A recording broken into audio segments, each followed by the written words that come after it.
Our editor, Mr. Sreekumar Raghavan, would like to ask a question to you. Uh, Sir, are you there? Oh, yes. See, when I was also studying, just like you, I also was fascinated by cricket. I used to read Sports Star. Those were the times when Sports Star and the Sports Week were very important magazines for cricket. And also I wanted to be in the college team, but I couldn't. I tried for 5 years to get a selection, but it didn't happen. But I also didn't know that there's an opportunity to become an umpire as you became. But I think that all these games, whether it is tennis, some of my colleagues, Ananda Padmanabhan actually was my senior in school, and he was also my senior in MG College. So when I was going there for selection, he was already there in the team. And I was always envious of these people who got in the team, but I couldn't get into the team.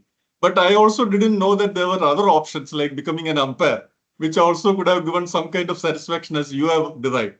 And then I understand that I had some of my friends who were taking up tennis, but tennis is again an elitist game. Even cricket to an extent is an elitist game. Some of the people who got into that college team and university team, they were part of a club, and I was not part of it.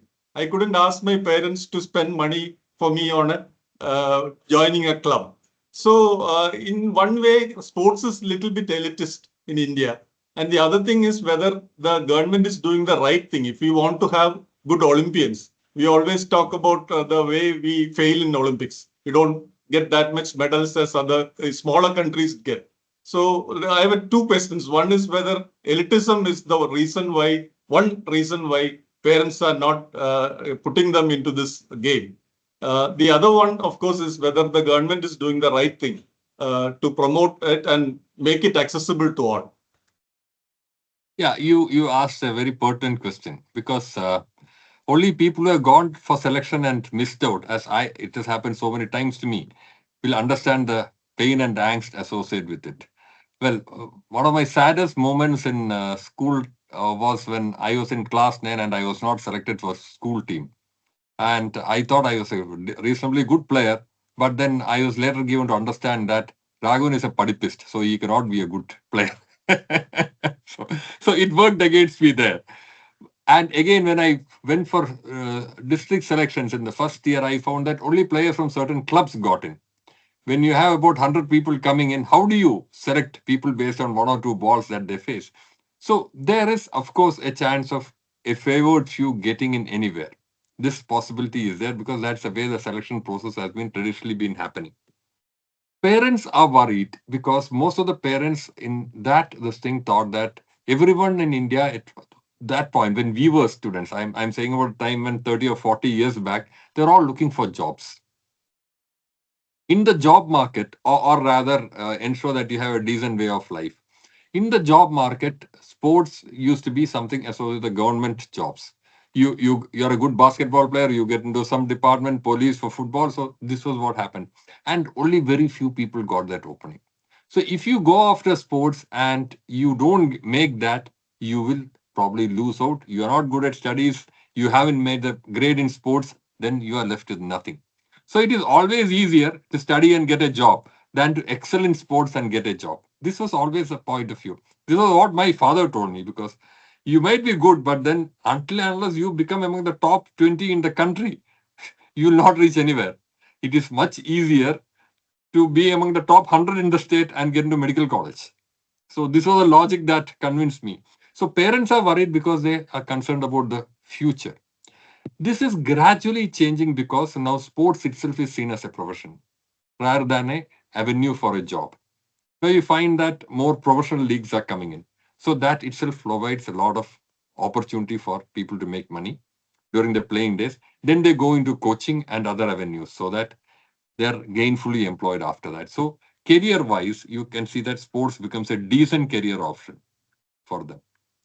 Point two, about the elitism, that is still there. I would not refuse it because you had to get the opportunity to showcase your abilities, which doesn't come easily, especially given the numbers that we have.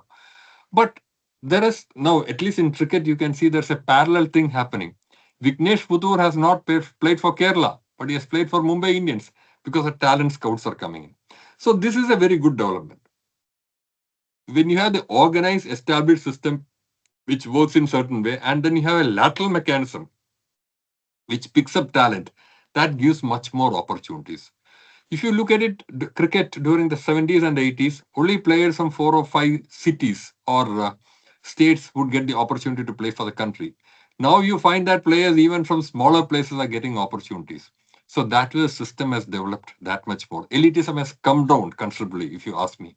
That is because the system has been broad-based. And again, development of sports in a country like ours has been very slow. It was never the focus. We always cry about it when we don't get any medals in Olympics. Those things are changing gradually. In India, anything. I worked in government for 34 years. The pace of change is always gradual and slow. But it has been happening. Well, last 3 or 4 Olympics, we have been getting medals and we have been making advances. Take a sport like chess. You can see the advances that we made.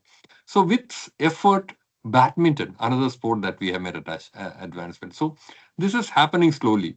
But that mindset will take time to break. Like most of the students are saying now, parents are still focused on you study well and you get a job.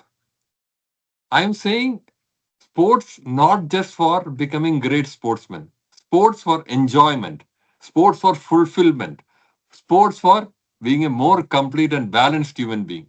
This is a concept that we need to introduce. I am sure that if people have adequate avenues for entertainment, this sort of drinking and drug menace that we see around us will not happen.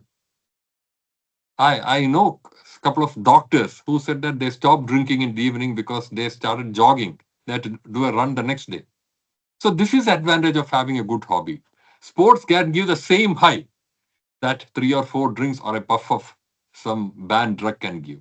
So this is something which needs to be popularized. This is something which needs to be strengthened. Then only we'll be able to take sports to the next level.